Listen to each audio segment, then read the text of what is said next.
يا أيها الذين آمنوا كتب عليكم الصيام كما كتب على الذين من قبلكم لعلكم تتقون. السلام علیکم ورحمۃ اللہ وبرکاتہ. الحمد للہ وحدہ والصلاۃ والسلام علی من لا نبی بعدہ واشهد ان لا الہ الا اللہ وحدہ لا شریک له واشهد ان محمدا عبده ورسولہ اما بعد. محترم حاضرین اور خواتین اسلام، اللہ رب العالمین کے فضل اور اس کی توفیق اور اس کے احسان سے آج ہم نے تیسری تراویح مکمل کی ہے. اللہ سبحانہ وتعالیٰ سے دعا ہے کہ العالمین تو ہماری اس تراویح کی نماز کو شرف قبولیت عطا فرما اور اس نماز کو ہم سب کے لیے ذخیر آخرت بنا. آج کی اس تراویح کی نماز میں سورہ انبیاء کا کچھ حصہ اور سورہ حج کا اکثر حصہ آپ کے سامنے پڑھا گیا. سورہ حج کی ابتدا اللہ سبحانہ وتعالیٰ نے قیامت کے زلزلے سے کہا کہ یا ایھا الناس اتقوا ربکم ان زلزلۃ الساعۃ شیء عظیم. اے لوگوں اپنے رب سے ڈرو کیونکہ قیامت کا جو زلزلہ ہے بہت خطرناک چیز ہے. اور اس کی خطرناکی کی مثال اللہ رب العالمین نے بیان کی، فرمایا یوم ترونها تذهل كل مرضعۃ عما ارضعت. جس دن تم اس قیامت کے زلزلے کو دیکھو گے تو ہر دودھ پلانے والی ماں اپنے دودھ پلاتے ہوئے بچے کو بھول جائے گی. وتضع كل ذات حمل حملها. اسی طرح سے ہر حمل والی عورت اپنے حمل کو جن دے گی. وترى الناس سكارى وما هم بسكارى. لوگوں کو آپ دیکھیں گے کہ ایسا لگے گا کہ وہ نشے میں، حالانکہ وہ نشے میں نہیں ہوں گے، یعنی پریشان حال، ادھر ادھر گرتے پڑتے بدحواسی کے عالم میں ہوں گے، تو ایسا لگے گا کہ وہ لوگ نشے کی حالت میں. وما هم بسكارى، لیکن وہ لوگ نشے کے عالم میں نہ ہوں گے. ولكن عذاب الله شدید. اللہ رب العالمین کا عذاب بڑا خطرناک، بہت خطرناک ہوا کرتا ہے، بڑی خطرناک چیز ہے. تو اللہ رب العالمین نے ان دونوں آیتوں میں قیامت کے تذکرے کا ذکر کیا اور قیامت کی خطرناکی کو ذکر کیا. اور اس کے بعد کی آیات میں ان لوگوں کا جواب اللہ رب العالمین نے دیا ہے جو لوگ قیامت کا انکار کرتے ہیں. جو لوگ بھی قیامت کا انکار کرتے ہیں، اللہ سبحانہ وتعالیٰ نے کئی دلائل سے ان لوگوں کا جواب دیا. اور ایسے لوگوں کو اللہ رب العالمین کے سلسلے میں بغیر علم کے بات کرنے والا قرار دیا. اور اس طرح کی دو آیتیں اللہ سبحانہ وتعالیٰ نے پیش کی. پہلی جو آیت ہے، آیت نمبر 3 ہے، اللہ نے فرمایا وَمِنَ النَّاسِ مَن يُجَادِلُ فِي اللَّهِ بِغَيْرِ عِلْمٍ. لوگوں میں سے کچھ لوگ ایسے ہوتے ہیں جو اتنی واضح حقیقتوں کے باوجود اللہ رب العالمین کے بارے میں بغیر علم کے بحث کرتے ہیں. یعنی قیامت کا جو انکار کرتا ہے وہ بغیر علم کے بات کر رہا ہے. کیسے بغیر علم کے بات کر رہا ہے؟ قیامت ایک ایسی چیز ہے جو بعد میں آنے والی، جو مستقبل میں آنے والی. مستقبل کا ہم میں سے کسی کو علم ہے؟ کسی کو علم نہیں. سائنس اتنا ترقی کر چکی ہے، کیا سائنس کے پاس اس کا علم ہے کہ قیامت کب آئے گی؟ کسی بھی چیز کا ذرہ برابر علم نہیں. اب جب آگے آنے والی بات کا ہمیں علم ہی نہیں ہے تو پھر ہم اس کا انکار کیسے کر سکتے؟ اس کا انکار اگر آپ کر رہے ہیں تو وہ بغیر علم کی بات ہے، اس میں کوئی لاجک ہی نہیں ہے، کوئی منطق ہی نہیں. مثال کے طور پر ایک شخص ہے جو اپنے بارے میں کہہ رہا ہے کہ میں آگے چل کر کے بڑا بزنس مین بنوں گا، یا بہت بڑا تاجر بنوں گا، بہت بڑا ڈاکٹر بنوں گا، بہت بڑا انجینئر بنوں گا. کیا آپ اس کی اس بات کا انکار کر سکتے ہیں کہ نہیں، ایسا نہیں ہو سکتا، ایسا ناممکن ہے، امپاسبل ہے؟ آپ ٹھیک ہے اس کے حالات کے حساب سے کوئی گمان والی بات کہہ سکتے ہیں، جیسے اگر وہ محنت نہیں کرتا تو آپ بول سکتے ہیں دیکھیں گے آپ کیا بنتے ہو، آپ یہ بول سکتے ہیں، یہ گمان والی بات. لیکن آگے چل کر کے وہ بن سکتا ہے کہ نہیں بن سکتا؟ بن سکتا ہے. آپ 100% یقین کے ساتھ آپ اس کا انکار نہیں کر سکتے کہ وہ نہیں بنے، کیونکہ وہ مستقبل کی بات ہے. مستقبل میں کون کیا بنے گا ہمیں اس کا علم نہیں. لہذا مستقبل کے بارے میں بحث کرنا اس ذات سے جس کے پاس مستقبل کا مکمل علم ہے بغیر علم کے بارے.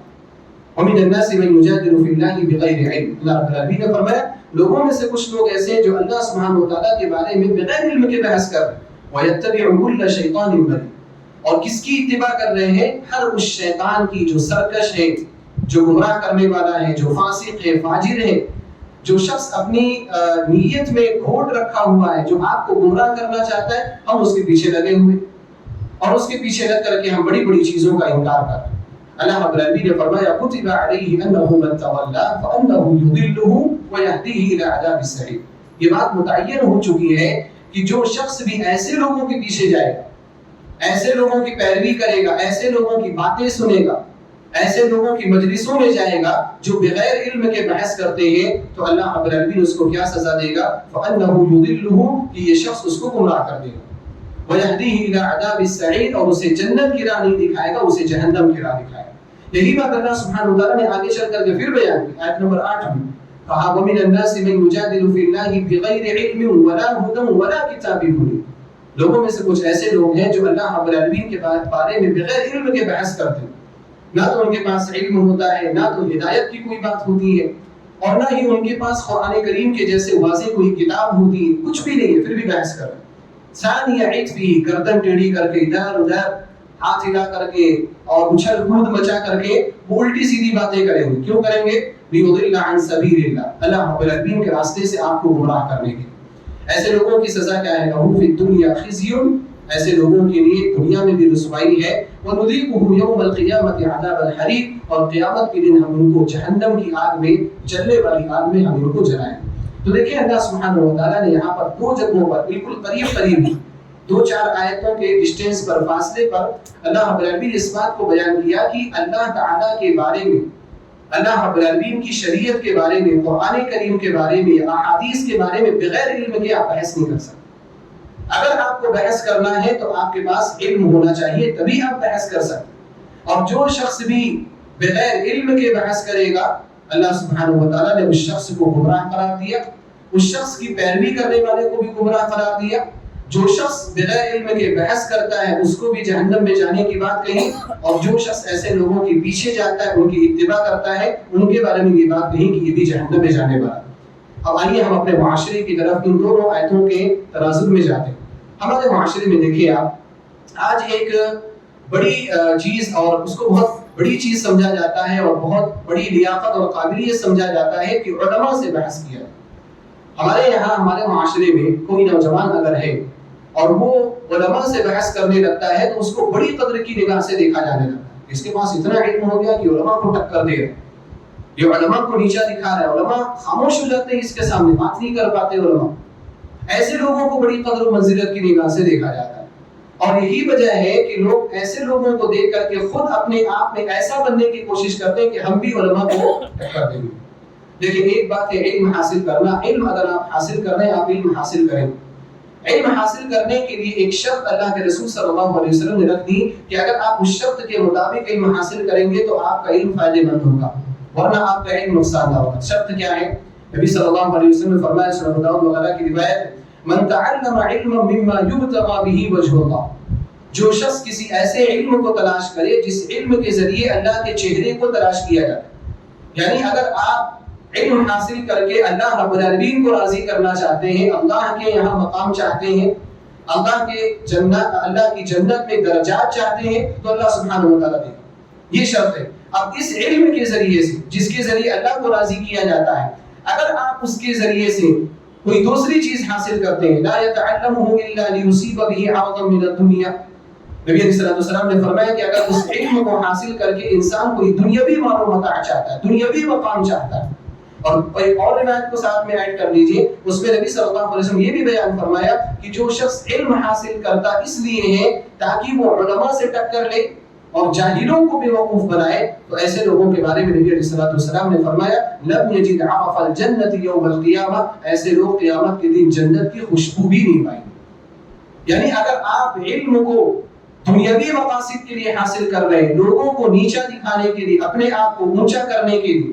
دنیاوی جاہو جلال کے لیے، جاہو منصب کے لیے حاصل کر رہے ہیں، یہ علم آپ کے لیے کبھی بھی فائدہ مند نہیں ہو سکتا۔ لہذا آپ علم حاصل کریں اپنے نفس کے تزکیے کے لیے، اپنے آپ کو فائدہ پہنچانے کے لیے، اور اگر آپ عالم بن جائیں، علماء آپ کو عالم قرار دینے لگے، تو پھر آپ دعوت و تبلیغ کے لیے بھی باہر نکلیں۔ لیکن آپ 2-4 کتابیں پڑھ کر کے علماء کو ٹکر دینے لگے، علماء سے مقابلہ آرائی پر اتر جائیں اور ان کو نیچا دکھانے کی کوشش کریں، ان کے خلاف مجلسوں میں باتیں کرنے کی کوشش کریں، ان کی غیبتیں اور ان کی چغلیاں کریں، تو اللہ کی قسم آپ کے علم نے آپ کو نقصان ہی پہنچایا ہے، فائدہ ذرہ برابر بھی نہیں پہنچایا۔ آج یہ ماحول ہمارے یہاں بہت تیزی سے بڑھتا جا رہا ہے۔ علماء کے پاس لوگ آتے ہیں بات کرنے کے لیے، بحث کرنے کے لیے، بہت سارے تحریکی مسائل پر بحث کرنے کے لیے، ایسے مسائل پر جن کا تعلق عقیدے سے، ایسے مسائل پر جن کے تعلق سے صحابہ کرام کیا اجماع پایا جاتا تھا، ایسے مسائل پر بحث ہوئی۔ مثال کے طور پر حضرت عیسیٰ علیہ السلام کو اللہ رب العالمین نے آسمان پر زندہ اٹھایا تھا یا مردہ اٹھایا؟ اہل علم کا اس بات پر اجماع ہے، قرآن کریم کی بات اور احادیث کی بات اور نبی صلی اللہ علیہ وسلم کے صحابہ کرام کی بات واضح طور پر موجود ہے کہ اللہ سبحانہ و تعالیٰ نے حضرت عیسیٰ علیہ السلام کو بحالت حیات اٹھایا تھا، زندہ رہتے ہوئے اٹھا لیا تھا، یہی تو ان کا شرف ہے، ورنہ اللہ رب العالمین نے مرنے کے بعد تو سارے انبیاء کرام کو اٹھایا۔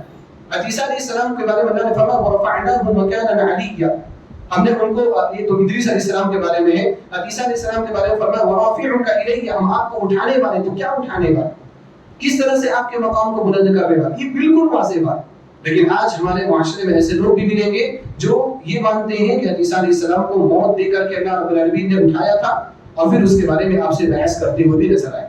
یہ ایک مثال میں آپ کے سامنے بیان کر رہا ہوں، اور ایسے بہت سارے مسائل کہ بغیر علم کے بحث کرتے ہیں۔ مثال کے طور پر ان مسائل پر بحث کیا جاتا ہے کہ کوئی شخص کسی غیر مسلک کے علماء کے پیچھے نماز پڑھ سکتا ہے یا نہیں پڑھ سکتا۔ یہ مسئلہ بہت زیادہ کامن ہے کہ ہم دیوبندی کے پیچھے، تبلیغی کے پیچھے، بریلویوں کے پیچھے نماز پڑھ سکتے ہیں یا نہیں پڑھ سکتے۔ آپ جتنے معتبر علماء ہیں، تمام معتبر علماء کو دیکھیں کیا بات کہہ رہے ہیں، جتنے بھی معتبر علماء ہیں، بڑے بڑے علماء ہیں، تمام علماء اس بات کو کہتے ہیں کہ ان کے پیچھے نماز جائز ہے، نماز ہو جائے۔ یہ نہیں کہ آپ ان کے پیچھے نماز پڑھیں، پریفر نہ کریں، آپ افضلیت نہ دیں، آپ ترجیح نہ دیں۔ علماء کہتے ہیں کہ بھائی آپ کا امام اچھا ہونا چاہیے، سنت کے مطابق نماز پڑھانے والا ہونا چاہیے۔ اگر کوئی مسجد ایسی ہے کہ جہاں کا امام صحیح عقیدے والا ہے، صحیح منہج والا ہے، صحیح طریقے کے مطابق نماز پڑھنے والا ہے، آپ اس کے پیچھے نماز پڑھنے کی کوشش کریں۔ لیکن کبھی اگر آپ باہر ہیں، آپ کو پتہ نہیں ہے کہ ہمارے موافق مسجد کہاں ہے، اور ایسی صورت میں آپ نے کسی غیر مسلک کے شخص کے پیچھے نماز پڑھ لی، تو کیا آپ کی نماز قابل قبول نہیں ہوگی؟ ابھی ایک مسئلہ ہے، اب اس مسئلے پہ علماء کی ایک رائے لیکن عوام کی دوسری رائے۔ علماء ایک بات کہہ رہے ہیں لیکن عوام اس بات کو ماننے کے لیے تیار نہیں۔ اب یہاں پر آپ دیکھیں کہ جو لوگ بحث کرتے ہیں اس مسئلے میں ان کی بحث علم ہے یا بغیر علم؟ علم کے ساتھ آپ بحث کر رہے ہیں یا بغیر علم کے بحث کر رہے ہیں؟ بحث کرنے والوں کو یہ چاہیے کہ آپ اپنی شخصیت ثابت کریں۔ آپ کی شخصیت کیا ہے؟ آپ کسی عالم سے بحث کرنے آ رہے ہیں تو آپ بھی عالم ہونے چاہیے۔ اگر آپ عالم ہیں، آپ کے پاس احادیث ہیں، آپ کے پاس قرآن کریم کی دلائل ہیں، تو ٹھیک ہے، آپ آئے بحث کرنے کے۔ لیکن اگر آپ کے پاس علم نہیں ہے، آپ کے پاس دلائل نہیں ہے، پھر بھی آپ بحث کرنے کے لیے آئے تو یہ تو کوئی بات ہی نہیں بنتی۔ مثال کے طور پر کوئی ڈاکٹر ہے اور کوئی بڑا ڈاکٹر ہے شہر کا یا ملک کا یا انٹرنیشنل کوئی ڈاکٹر، اس نے کوئی ایک بڑی بات کہہ دی کہ فلاں چیز کے کھانے سے یہ چیز ہوتی ہے، یہ نقصان ہوتا ہے۔ اب اگر کوئی شخص اس ڈاکٹر کے خلاف، کوئی عام شخص، کوئی گلی کا شخص جس نے 10th بھی پاس نہیں کیا، اب اس ڈاکٹر کے خلاف وہ آواز اٹھاتا ہے کہ نہیں تم نے جو بات کہی ہے وہ غلط ہے، کیا وہ ڈاکٹر اس کی طرف توجہ کرے گا؟ کبھی نہیں کرے گا اس کی طرف توجہ۔ بھئی تم کہاں، میں کہاں، میں نے پی ایچ ڈی کی ہوئی ہے، میرے ہاتھ کے نیچے لوگ پی ایچ ڈی کرنے والے لوگ ہیں، تم کہاں، میں کہا تمہاری بات تھوڑی ویلیوبل ہے، تمہاری بات معتبر نہیں۔ ہاں لیکن اگر اسی وقت کوئی ایسا ڈاکٹر اس کے خلاف کوئی بات کہے جو اس کے ٹکر کا ہے، جیسے اس کے پاس سرٹیفکیٹ ہے ویسے اس کے پاس سرٹیفکیٹ ہے، جیسے اس کے پاس تجربہ اور علم ہے ویسے اس کے پاس تجربہ اور علم ہے، تو ایسی صورت میں وہ اس کی بات کو سنے گا اور اس سے ڈیبیٹ کرنے کے لیے تیار ہوگا، اس سے مناظرہ کرنے کے لیے تیار ہوگا، اس سے بحث کرنے کے لیے تیار ہوگا۔ لیکن اگر اس کی ٹکر کا ہی نہیں ہے تو پھر وہاں پر بحث کی ہی بات نہیں ہوتی، ڈیبیٹ کی ہی بات نہیں ہوتی۔ لہذا اگر آپ بحث کرنا چاہ رہے ہیں، آپ کسی مسئلے پر بات کرنا چاہ رہے ہیں، تو آپ کے پاس علم ہونا چاہیے، آپ کے پاس دلائل ہونے چاہیے، آپ بحث کریں۔ ورنہ وَمِنَ النَّاسِ مَن يُجَادِلُ فِي اللَّهِ بِغَيْرِ علم کے زمرے میں آئیں گے کہ اللہ رب العالمین نے فرمایا کچھ لوگ ایسے ہیں جو بغیر علم کے بات کرتے ہیں۔ اللہ رب العالمین نے اس کے آگے حضرت ابراہیم علیہ السلام کا قصہ ذکر کیا۔ خانہ کعبہ کو جب حضرت ابراہیم علیہ السلام نے بنایا تو اس وقت سارے لوگ کیسے خانہ کعبہ کی طرف آنا شروع ہوئے، اس کا تذکرہ اللہ رب العالمین نے کیا۔ فرمایا وَإِذْ بَوَّأْنَا لِإِبْرَاهِيمَ مَكَانَ الْبَيْتِ، اور اس وقت کو یاد کرو کہ جب ہم نے حضرت ابراہیم علیہ السلام کے لیے خانہ کعبہ کو متعین کیا۔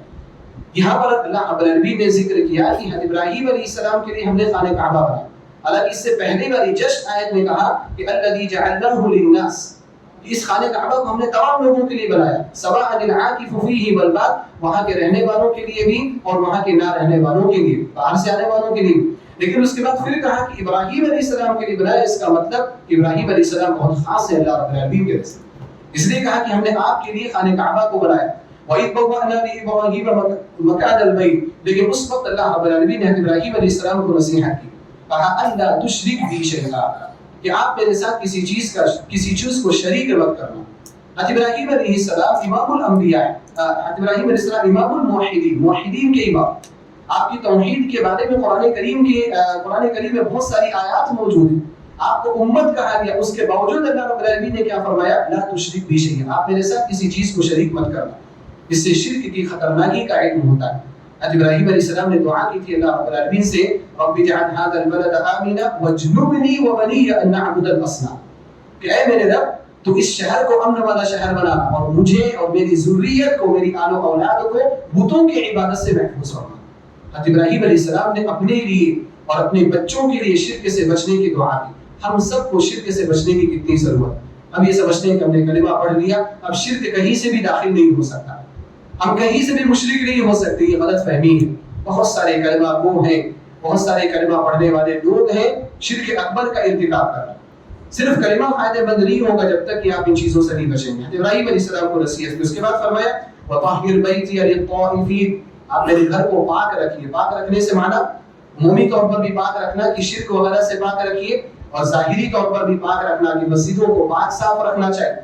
وَطَهِّرْ بَيْتِيَ لِلطَّائِفِينَ، طواف کرنے والوں کے لیے پاک رکھیے، والقائمین، نماز پڑھنے والوں کے لیے پاک رکھیے، والرکع السجود، اور رکوع کرنے اور سجدہ کرنے والوں کے لیے پاک رکھیے۔ اس کے بعد اللہ نے فرمایا وَأَذِّن فِي النَّاسِ بِالْحَجِّ، جب خانہ کعبہ کی تعمیر مکمل ہوئی، اللہ رب العالمین نے ابراہیم علیہ السلام سے کہا کہ آپ لوگوں کے درمیان آپ حج کا اعلان کریں کہ اے لوگوں خانہ کعبہ تیار ہے، اب حج کرنے کے لیے آ جاؤ۔ حضرت ابراہیم علیہ السلام پریشان کہ اب میں لوگوں کے درمیان، وہاں پر کون تھا اس وقت؟ کوئی آبادی نہیں تھی۔ حضرت ابراہیم علیہ السلام نے جب خانہ کعبہ کی تعمیر کی ہے تو اس وقت حضرت اسماعیل علیہ السلام آپ کے بیٹے تھے، حضرت اسماعیل علیہ السلام کی والدہ حضرت ہاجر علیہ السلام، اور کون تھا وہاں پر؟ کوئی نہیں تھا، دور دور تک کوئی نہیں تھا۔ حضرت ابراہیم علیہ السلام اگر آواز بھی لگاتے تو آواز کہاں تک پہنچتی؟ روایات میں ہے، بعض تابعین کی تفسیر میں موجود ہے کہ ابراہیم علیہ السلام نے اللہ رب العالمین سے کہا کہ اے اللہ میں کس کو آواز لگاؤں، یہاں تو کوئی میری بات سننے والا نہیں ہے۔ وہ دور فیس بک انسٹا وغیرہ کا دور تو نہیں تھا کہ ٹویٹ کر دیں کہ بھائی خانہ کعبہ تیار، اور ایک فوٹو شیئر کر دیا کہ آ جاؤ حج کرنے کے لیے، اور لوکیشن بھی ساتھ میں شیئر کر دیا کہ بھٹکنے نہ پائے، ساری چیزیں موجود، ایسا نہیں تھا۔ ابراہیم علیہ السلام نے جب اللہ رب العالمین سے کہا تو اللہ رب العالمین نے کیا کہا کہ آپ آواز لگاؤ، پہنچانا ہمارا کام، آواز آپ لگاؤ، پہنچانا ہمارا کام ہے۔ حضرت ابراہیم علیہ السلام نے خانہ کعبہ کے پاس کھڑے ہو کر کے آواز لگائی، اے لوگوں یہ خانہ کعبہ ہے، حج کے لیے تیار ہے، لہذا تم لوگ حج کرنے کے لیے آؤ۔ آج دیکھ رہے ہیں حضرت ابراہیم علیہ السلام کی دعا کا نتیجہ ہے کہ ہمارے دلوں میں خانہ کعبہ کی زیارت کا جذبہ ہوتا ہے۔ یہ جذبہ ہوتا ہے کہ ہم حج کرنے کے لیے پہنچے، یہ فطری طور پر اللہ رب العالمین نے داخل کر دیا۔ وہ ہم اس وقت موجود نہیں تھے، پھر بھی اللہ سبحانہ و تعالیٰ نے فطرت میں داخل کر دیا کہ آپ کو، اگر مسلمان ہیں تو آپ کو خانہ کعبہ کا حج کرنا ہے۔ صرف مسلمان کیا، غیر مسلمین بھی خواہش کرتے ہیں کہ کاش کہ ہم بھی وہاں پر پہنچ جائیں۔ بہت سارے غیر مسلمین پاسپورٹ تبدیل کر کے، نام تبدیل کر کے، شناخت تبدیل کر کے وہاں پر جاتے ہیں، وہاں کے ماحول اور منظر کو دیکھنے کے لیے، حکومت سے چھپ چھپا کر کے جاتے ہیں۔ تو یہ فطرت میں ہے کہ وہاں کیا ہوتا ہے، کیوں وہاں پر جانا، ہر ایک کا دل ادھر لپکتا ہے۔ تو اللہ رب العالمین نے کہا کہ آپ بولیے، پہنچانا ہمارا کام ہے۔ یہی ہے اللہ سبحانہ و تعالیٰ۔ دیکھو ہمارا کام کیا ہے، صرف بولنا، ہمارا کام صرف بولنا ہے، بتانا ہے، کسی کے دل میں توفیق دینا، کسی کے دل میں اصلاح کر دینا، یہ اللہ سبحانہ و تعالیٰ کا کام۔ تو اس لیے ہمیشہ آپ اپنا کام کرتے رہو، جو اللہ رب العالمین کو کرنا ہے نا وہ کام اللہ تعالیٰ کے ذمہ چھوڑ دو۔ اللہ رب العالمین کا کام اگر خود کرنے جاؤ گے تو کبھی بھی کامیاب نہیں ہو سکتے، اپنا کام بھی نہیں کرو۔ بولتے نا کوا چلا ہنس کی چال اور اپنی چال بھول گیا، تو آپ اپنی چال دیکھو، میری چال کیا ہے، اللہ سبحانہ و تعالیٰ کو جو کام کرنا ہے وہ کرے گا۔ تو انہوں نے آواز لگائی، اس کے بعد کیا ہوا، یَأْتُوكَ رِجَالًا، اللہ رب العالمین نے فرمایا آپ آواز لگائی، لوگ پیدل آئیں گے، وَعَلَىٰ كُلِّ ضَامِرٍ، لوگ سواریوں پر آئیں گے، اونٹنیوں پر سوار ہو کر کے آئیں گے، اور ہر طرح کی سواریوں پر آئیں گے، يَأْتِينَ مِن كُلِّ فَجٍّ عَمِيقٍ، وہ ہر گلی کوچے سے اٹھ کر کے آپ کے پاس آئیں گے، خانہ کعبہ میں حج کرنے کے لیے۔ آج آپ دیکھو ہر جگہ سے، پوری دنیا سے لوگ، کوئی چھوٹا ملک ہے وہاں سے بھی لوگ حج کرنے کے لیے جاتے، کوئی بڑا ملک ہے وہاں سے بھی لوگ حج کرنے کے لیے جاتے، کوئی ایک مسلمان بھی کسی ملک میں وہ بھی وہاں سے اٹھ کر کے حج کرنے کے لیے جاتے، ہر گلی کوچے سے اٹھ کر کے لوگ خانہ کعبہ کی زیارت کرتے ہیں، حج اور عمرہ کرتے ہیں۔ ہندوستان ہی آپ دیکھ لو، ہندوستان میں کتنے گاؤں کی بات کر رہا ہوں میں، ڈسٹرکٹ کی بات نہیں کر رہا ہوں، گاؤں کی بات، ولیجز کی بات کر رہا ہوں، کتنے گاؤں ہیں۔ آپ پورے گاؤں کا دورہ کریں آپ کو کوئی ایک بھی گاؤں ایسا نہیں ملے گا کہ جہاں سے کوئی اٹھ کر کے خانہ کعبہ نہ گیا، کوئی ایک گاؤں بھی نہیں ملے گا، ہر گاؤں سے اٹھ کر، کھیڑے سے اٹھ کر کے لوگ حج کرنے کے لیے جائے۔ یہ ابراہیم علیہ السلام کی دعا کا اثر ہے، اور اللہ سبحانہ و تعالیٰ نے جو خانہ کعبہ کو جو مقام عطا کیا ہے یہ اس کا نتیجہ ہے۔ یہاں پر اہم چیز کیا ہے؟ اللہ نے فرمایا کہ یأتوک رجالا، وہ پیدل آئیں گے آپ کے پاس۔ اس سے بعد اہل علم نے یہ فائدہ اخذ کیا کہ حج کرنے کے لیے پیدل جانا افضل ہے۔ یہ مسئلہ صحابہ کرام نہیں بلکہ سلف کے یہاں سے اختلاف والا مسئلہ رہا کہ کیا حج کرنے کے لیے پیدل جانا چاہیے یا سواری پر سوار ہو کر کے جانا چاہیے۔ اب علماء کے اقوال ہیں اور علماء کے دلیلیں ہیں، لیکن اس میں سب سے زیادہ بہترین جو قول ہے وہ یہ ہے کہ سوار ہو کر کے حج کرنے کے لیے جانا یہ افضل ہے۔ اور اس کی سب سے بڑی دلیل کیا ہے؟ ہمارے نبی جناب محمد رسول اللہ صلی اللہ علیہ وسلم، آپ صلی اللہ علیہ وسلم سوار ہو کر کے آپ حج کرنے کے لیے گئے۔ حالانکہ نبی صلی اللہ علیہ وسلم اگر چاہتے تو پیدل بھی جا سکتے تھے، آپ کو اللہ ربی نے طاقت عطا کی تھی، کئی مردوں کی طاقت آپ کو دی تھی، آپ پیدل بھی سفر کر سکتے تھے آپ صلی اللہ علیہ وسلم۔ اور یہی نہیں کہ آپ مدینہ سے مکہ سوار ہو کر کے آئے، بلکہ نبی صلی اللہ علیہ وسلم نے خانہ کعبہ کا طواف بھی سوار ہو کر کے کیا، اونٹنی پر سوار ہو کر کے آپ نے طواف کیا۔ آج تو طواف کوئی سوار ہو کر کے نہیں کرتا، الا ہے کہ کوئی اپاہج جو معذور ہو، سارے لوگ پیدل ہی طواف کرتے۔ نبی صلی اللہ علیہ وسلم نے خانہ کعبہ کا طواف سوار ہو کر کے کیا۔ اور صرف یہی نہیں، آگے بڑھیے آپ صلی اللہ علیہ وسلم نے جب صفا اور مروہ کے درمیان سعی کی چکر لگایا وہ بھی سوار ہو کر کے آپ نے کیا۔ وہاں سے مکہ سے منی گئے، نبی صلی اللہ علیہ وسلم سوار ہو کر کے گئے، منی سے عرفات گئے، وہاں بھی سوار ہو کر کے گئے، عرفات سے مزدلفہ آئے، وہاں بھی سوار ہو کر کے آئے، مزدلفہ سے پھر منی آئے، وہاں بھی سوار ہو کر کے۔ نبی صلی اللہ علیہ وسلم نے پورا جو حج ہے وہ سوار ہو کر کے کیا۔ اس سے علم یہ بتاتے ہیں کہ سوار ہو کر کے حج کرنا یہ افضل ہے۔ اب ہمارے یہاں کچھ لوگوں نے پیدل حج کرنے کو افضل قرار دیا، اور بھائی گیا ہوا نا شہاب نام ہے شاید اس کا اخلاص ہے، ہم یہ کہہ سکتے ہیں کہ اس کی نیت ہو سکتا ہے خالص ہو، اس کی نیت بہتر ہو، لیکن ہم نے یہ بات ہمیشہ جانی ہے اور سمجھی ہے کہ صرف نیت کے اچھا ہونے سے آپ کا عمل اچھا ہونا ضروری نہیں۔ عمل کی قبولیت کے لیے دو چیزیں ضروری، ایک تو نیت اچھی ہو، ساتھ ہی ساتھ آپ کا عمل بھی اچھا ہو، عمل بھی سنت کے مطابق، ورنہ وہ عمل آپ کے ہاں قابل قبول نہیں۔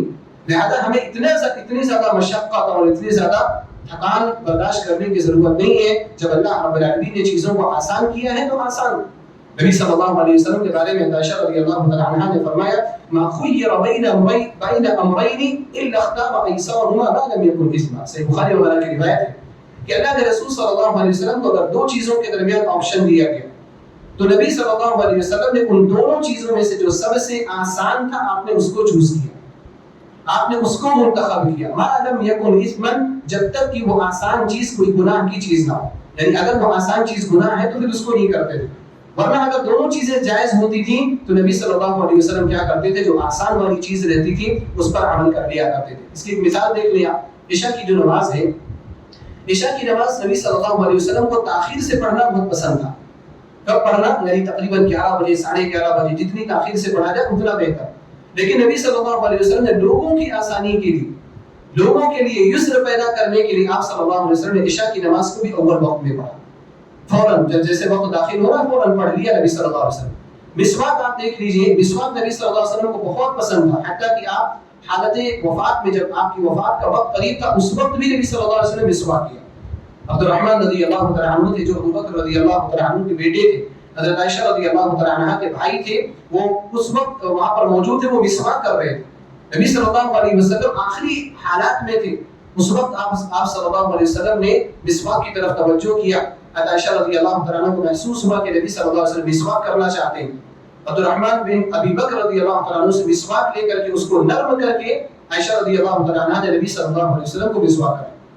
اللہ کے رسول صلی اللہ علیہ وسلم کو یہ پسند تھا، اور آپ علیہ السلام نے خود فرمایا کہ مجھے مسواک اتنا پسند ہے کہ میرا دل چاہتا ہے کہ میں ہر نماز کے لیے مسواک کرنے کو واجب اور لازم کر دوں، لیکن لوگ مشقت میں پڑ جائیں گے، لوگ تکلیف میں پڑ جائیں گے۔ آپ صلی اللہ علیہ وسلم نے اس کو واجب نہیں قرار دیا، اس کو مستحب کے دائرے میں رکھا۔ تو نبی علیہ السلام آسان چیز کا انتخاب کرتے ہیں۔